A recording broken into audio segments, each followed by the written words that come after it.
राहत शिविर में रहने के 3 महीने बाद सेवक के लालटंग चमकडांगी के 131 परिवारों को पुनर्वास की व्यवस्था की गई है, जिसके अंतर्गत डाबग्राम 1 नंबर ग्राम पंचायत के शिवनगर इलाके में पुनर्वास की व्यवस्था की गई है।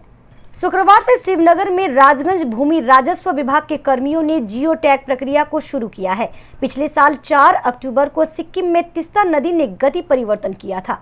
उस समय चमकडांगी और लालटंग नामक 2 गांव नदी में समा गए थे। वहां के लोगों को सालुगड़ा के एक स्कूल में रखा गया था। शुक्रवार को उन लोगों का पुनर्वासन प्रक्रिया शुरू की गई। जलपाईगुड़ी जिला परिषद की सदस्य मनीषा राय ने बताया, लालटंग और चमकडांगी के 131 परिवारों को जमीन का पट्टा देने के साथ साथ उन लोगों का घर भी बना दिया जाएगा।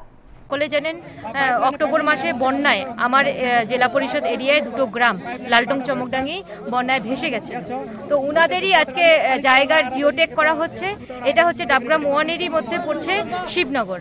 আর পাশাপাশি শুধু জায়গা দিলে তো হবে না, ওদের বসবাসের জন্য কিছু ঘর বাড়িরও ব্যবস্থা করে দেওয়ার জন্যই আজকে ইনাদেরকে ঘরের ব্যবস্থারও ডকুমেন্টস দেওয়ার জন্য আর কি ডকুমেন্টস নেওয়া হচ্ছে। আর পাশাপাশি আমি বলবো অনেক অনেক ধন্যবাদ জানাই আমাদের মাননীয় মুখ্যমন্ত্রী মমতা বন্দ্যোপাধ্যায়। সত্যি তিনি সারাক্ষণ মানুষের পাশে থাকেন, মানুষের সাথে থাকেন। আজকে আমরা আমাদের এরিয়াতেই যেভাবে বন্যায় ভেসে গেছেন এবং যে তৎপরতার সাথে আজকে লালটং চমকডাঙ্গির কাজ এগিয়ে যাচ্ছে, কিছুদিন পরেই হয়তো পাট্টা দিয়ে দিবে সরকার।